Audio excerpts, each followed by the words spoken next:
पर, टीवी पर भोजन बनाया जा रहा है, टीवी देखते हुए भोजन बना जा रहा है, मोबाइल चलता हुआ भोजन बन रहा है, किसी पर बात करते हुए, उससे बात करते हुए भोजन बनाया जा रहा है। जब भोजन बनाया जा रहा है ना, तो भावनाएं तो कलुषित हैं और उस कलुषित भावनाओं का असर तुम्हारे भोजन पर भी पड़ जाता है।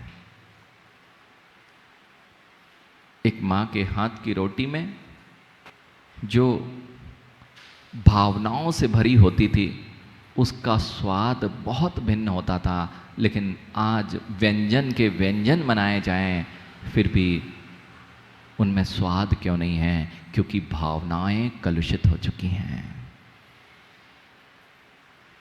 भावनाएं कलुषित हो चुकी हैं। माँ भोजन बनाना, आकार देना, और बाजार के भोजन में और घर के भोजन में मात्र इतना ही अंतर होता है कि यदि वह शुद्ध अशुद्ध का तो बहुत बड़ा अंतर है ही, लेकिन बनाने की प्रक्रिया तो वैसी ही की वैसी है जैसे आप घर में बना रहे थे। लेकिन बाजार के भोजन में वात्सल और प्रेम का स्वाद नहीं भरा जा सकता है। वह तो यदि भरना जानती है तो एक माँ ही भरना जानती है, और कोई नहीं भर सकता है।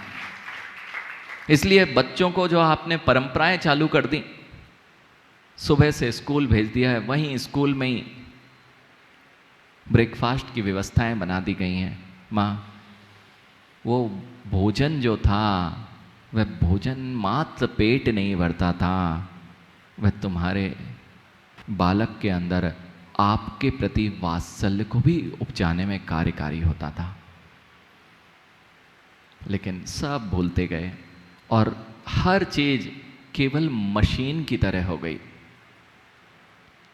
हर चीज आज हम जो करते हैं उसमें जागृत नहीं होते हैं। हमें करना है, दिन भर हम काम कर रहे हैं। यदि व्यापार भी करते हो ना आप सब, दीपक भैया व्यापार करते हो, और व्यापार में जो बच्चे आज व्यापार की गद्दी में बैठते हैं, पता चला खोली तो थी दुकान मोबाइल की और मन लग रहा था कि स्क्रैप का काम कर लेता ना तो ज़्यादा लाभ हो जाता।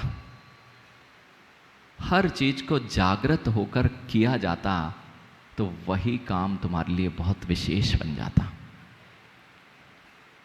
यानी दिगंबर मुनि और उनकी चर्या ये दुनिया का वह उदाहरण है कि ये चलते हैं, खाते हैं, पीते हैं, बोलते हैं, यहाँ तक कि निहार को भी जाते हैं ना तो उसमें भी जागृत रहते हैं। और इतने ही नहीं, यदि सोते भी हैं तो भी जागृत रहते हैं। सोते हुए जागृत, हाँ सोते हुए भी जागृत आ जाता है। और नहीं हो तो आप लोग भी सोते हुए जागृत है। नितिन काला जी, जब आपको कल ट्रेन पकड़नी थी तो नींद आ रही थी कि सोते सोते जाग रहे थे? जब आपको सुबह से जिन जिन ने बाहर से लोग आए उनको सुबह 4 बजे का वाहन पकड़ना था गौरव, अब नींद आ रही थी कि नींद में जाग रहे थे? सो भी रहे थे फिर भी जाग रहे थे, सो भी रहे थे फिर भी जाग रहे थे। यानी ये कौन सी वृत्ति है? एक बेचारा वह कि सुबह से अभिषेक करने जा रहा है तो सुबह से नींद होते हुए भी वे जागृत है, और एक वह बेचारा सोना चाहता है फिर भी आंख नहीं लग रही है। उठने में बड़ी दिक्कत होती है सुबह से उठने में, अभिषेक पूजन को बच्चों को। और अगर इन्हीं को कहो कि जिम जाना है 5 बजे से तो सुबह से उठ के बैठ जाएंगे। आखिर किसके प्रति तुम्हारी जागृति है और कहाँ तुम सोते मिलते हो? और जहाँ तुम जागते मिलते हो वहाँ दिगंबर योगी सोता है, और जहाँ तुम सोते हो वहाँ दिगंबर योगी जागता मिलता है। तो क्या सब दिगंबर योगी बन जाए? संभव है? कम से कम इतना सीख लो। जिनेन भगवान आज 17वां नंबर की श्लोक में ये कह रहे हैं, आपको नींद नहीं आती, मैं आपको नींद दिलाने की बात कर रहा हूं।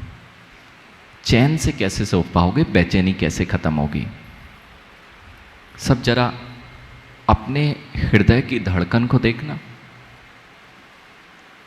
अच्छी चल रही है? अच्छी तो चल रही है, लेकिन यदि किसी से अमन थोड़ा सा भी ऊंची आवाज में बात हो जाए और उसके बाद अपनी हृदय की धड़कन को स्पर्श करके देखना। उसके बाद माला लेके बैठना। बड़ा आनंद आता है ना? क्या नहीं? माला क्यों नहीं आनंद दे पा रही है? क्योंकि तुमने इतनी हलचल पहले ही मचा रखी है कि वह माला जब तक पूरी होगी तब तक वह हलचल ही समाप्त नहीं होती है। क्या किया जाए? जागृत होना सीख लिया जाए, जागृत होकर जीना सीख लिया जाए। जैसे गाड़ी चलाते समय व्यक्ति नींद में नहीं होता, नशे में नहीं होता, तब जाके गाड़ी रफ्तार से आगे बढ़ती है। और यदि वह रफ्तार में चलने वाली गाड़ी को नशे वाला चला रहा हो, निद्रा में आने वाला चला रहा हो, और साथ ही साथ जो सावधान ना हो, जागृत ना हो, उसकी गाड़ी कितनी देर चलेगी? चलेगी? नहीं चलेगी ना। आप लोगों की गाड़ियां तेज रफ्तार से चलने वाली हैं। आप लोगों की गाड़ियां बहुत तेजी से भाग रही हैं। आज दुनिया तो इतनी तेज हो गई, इतनी तेज हो गई है कि उसको रोक पाना संभव नहीं है। दुनिया को मत रोकिए, अपने आप पर विचार कर लिए ये कि आप भी उसी रफ्तार से दौड़े जा रहे हैं। पांचों इंद्रियों के विषयों की गाड़ी में बैठकर तुम्हारी रफ्तार इतनी तीव्र है, इतनी तीव्र है। और शायद मुझे लगता नहीं है आप कोई नशा तो नहीं करते ना? कोई नशा नहीं करता ना? एक भी जन यहां नशा नहीं करता ना? यानी नशे में सुध नहीं रहती कि गलत है कि सही है। गलत कार्यों में भी वह वृत्ति तभी करता है जब वह नशे में होता है।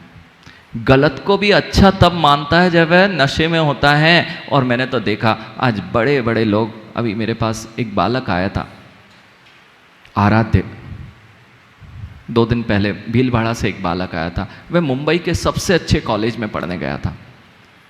और सबसे अच्छे कॉलेज में पढ़ना मतलब सबसे अच्छे धनाढ्य परिवारों से वहाँ पर लोग आते होंगे। कितने अच्छे लोग आते हैं? वे बच्चे जिन स्थानों पर जाते हैं, क्यों? पैसा है, उन स्थानों पर जाते हैं और सोचते हैं बहुत अच्छा जीवन है। यानी वही तो तुम्हारे जीवन की विपत्ति का सबसे बड़ा कारण है।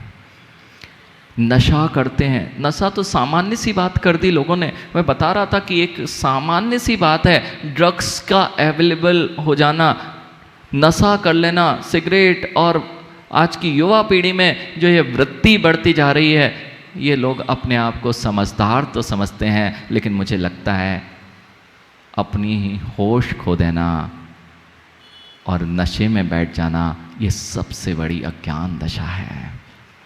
अमन, सामने से गाड़ी आ रही हो, कई लोग इसलिए नशा करते हैं कि बहुत सारी समस्याएं जीवन में होती हैं। अब क्या करें, दिमाग काम नहीं कर रहा है तो नशा करते हैं।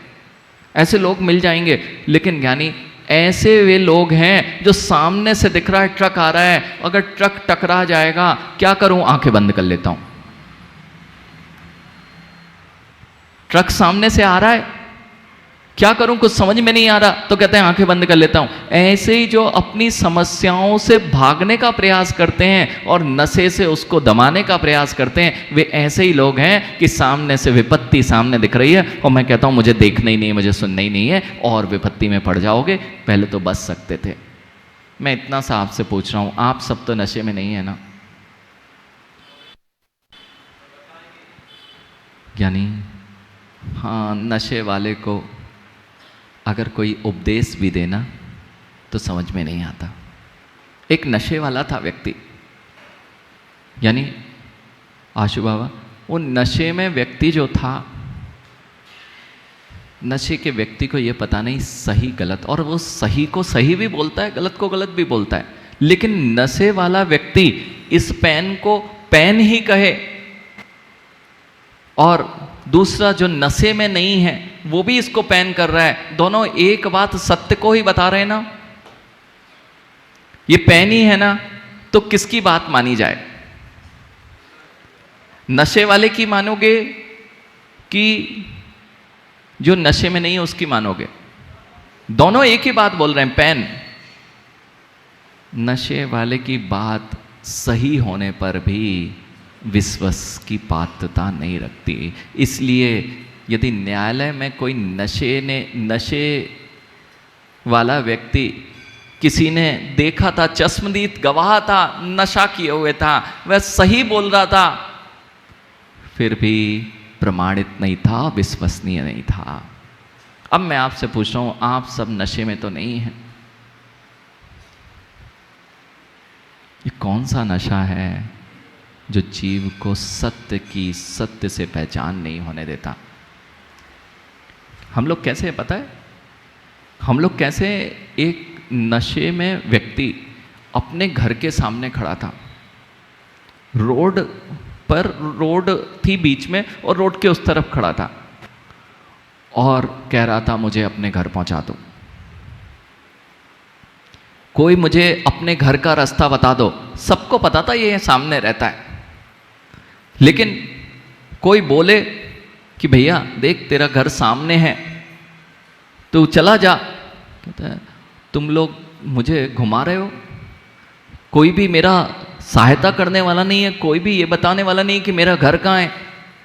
एक ऑटो वाला समझदार था, उसने कहा भैया तुम्हें घर जाना है ना? हाँ मुझे घर जाना है, 1000 रुपये लगेंगे। अब तो समझ में आया कि ये व्यक्ति समझदार है और ये मुझे सही जगह पहुंचा देगा, नहीं तो ये लोग तो मुझे भटका रहे हैं। कोई कहता है यहाँ चला जा, कोई कहता है वहाँ चला जा, देख सामने ही तो तेरा घर है, चला जा। तो उसने लिए 1000 रुपये और बिठाया ऑटो में और पीछे आगे की गलियों में चक्कर लगाए और लाके उस घर के सामने खड़ा कर दिया जहाँ से चला था और कहा भाई साहब आपका घर आ गया, उतरिए। भाई साहब आपका घर आ गया, उतरिए। अरे धन्यवाद, तुमने मुझे मेरे घर पहुंचा दिया। अभी तक तो दुनिया मुझे भटका रही थी, दुनिया मुझे भटका रही थी और मुझे घर ही नहीं पहुंचने दे रही थी, और कहां कहां भटका रही थी। यानी नशे में जब जीव होता है तो ऐसे ऐसे जगह पे फंस जाता है। वह ऑटो वाला बहुत समझदार था ना कि ठग था? ऑटो वाला ठग था कि समझदार था? समझदार वह अपने लिए कह जरूर रहा था, लेकिन था तो वह ठग था। और ज्ञानी आप समझदार थे कि ना समझते? जो व्यक्ति खड़ा था वह समझदार था कि ना समझता? समझदार था, ना समझ कहा ना। अब देखना जगत में ऐसे ही लोग उन स्थानों पर जाते हैं, 1000 रुपये प्रवचन के लगते होते ना सत्येंद्र भैया, तो यहाँ पर भीड़ बैठी होती। क्या बता रहे हैं, कौन सी सत्य की प्ररूपणा हो रही है? कोई बहुत बड़ा आदमी आया है सत्य की प्ररूपणा करने, उसकी टिकट है 1000 रुपये की। और यदि दिगंबर योगी, दिगंबर मुनिराज मिल गए हैं, वे कह रहे हैं भैया कहीं भटक मत, ये सब तुझे ठगने वाले हैं, भटकाने वाले हैं।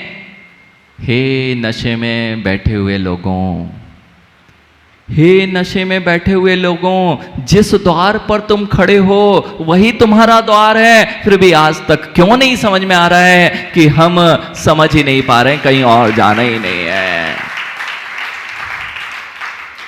देखो आनंद आया ना, घर मिल गया।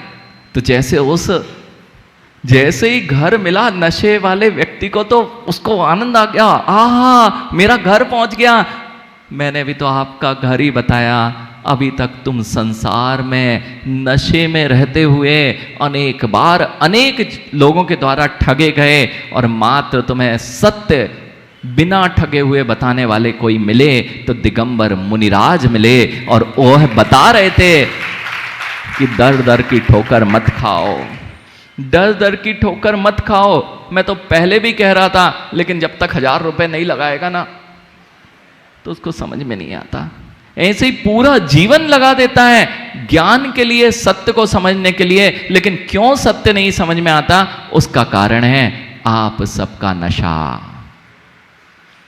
उसका नाम है मोह रूपी मदिरा का नशा। उसका नाम है मिथ्यात्व रूपी मदिरा, जो जीव ने आज तक हमेशा से पीते रहे हैं। छोड़ दो, अभी अपना घर दिखता है। छोड़ दो, अभी अपना घर दिखता है। घर कोई बाहर नहीं है जहां तुम्हें आराम मिलेगा। निज चैतन्य ध्रुव धाम निज गायक में जो विश्राम करता है, वही तुम्हारा सत्य घर है। कैसे मिलेगा? सबसे पहले नशा छोड़िए, नहीं तो कुछ समझ में नहीं आएगा। कहेंगे महाराज जी पता नहीं कहां अध्यात्म की बात कर रहे थे। कहां जाना है? कहां तक पहुंचना है? कितना पैसा कमाना है? किस लिए कमाना है? सुख के लिए, आनंद के लिए। मिल गया ना, क्यों दौड़ रहे हो? सुख बाहर होता ही नहीं है। सुख तो अंतरंग की वस्तु है, जिसके लिए जीव नशे में घूमता हुआ बाहर खोजता आया है। इसलिए ज्ञानी, बाहर जब भी जाओगे थकान होगी। शिखर जी कितने लोग गए? शिखर जी अच्छा लगता है कि नहीं? शिखर जी में किस किस को अच्छा लगता है? बड़ा अच्छा लगता है जब पर्वत पर जाते हैं, क्या आनंद आता है। कितने लोग शिखर जी गए? बड़ा आनंद आता है कि नहीं? और जहां अच्छा लगता है वहां से वापस आना चाहिए क्या? तो वापस क्यों आ गए? अच्छा, घर में अच्छा कितने लोगों को लगता है? नहीं लगता। घर में अच्छा लगता है। शिखर जी में ज्यादा अच्छा लगता कि घर में ज्यादा अच्छा लगता? शिखर जी में। तो शिखर जी जब गए थे तो वापस क्यों आए? अच्छा कहां लगता है? अच्छा, मुनिराज के पास ज्यादा अच्छा लगता है मां? सभा में ज्यादा अच्छा लगता है कि घर में ज्यादा अच्छा लगता है? अब कोई नहीं बोलेगा। हर्ष बेटा कहां अच्छा लगता है? दुनिया में भटकने में। वो अभी तुम्हारे यहाँ का ट्रैफिक चालू होने वाला होगा, वो पीछे से चिल्लाएगा ऑटो वाला, ए हट यहां से जा। दूसरा कहेगा हॉर्न बजाएगा, तीसरा कहेगा यहां मत मार, मेरी गाड़ी में ठोक दिया। ये अच्छा लगता है ना? नहीं लगता। अच्छा कहां लगता है? अच्छा लग रहा है ना? तो फिर क्यों जाता है बेटा? जहां अच्छा लगता है फिर भी हमारी ये मदिरा कहती है वहीं अच्छा है जहां कुछ अच्छा नहीं है।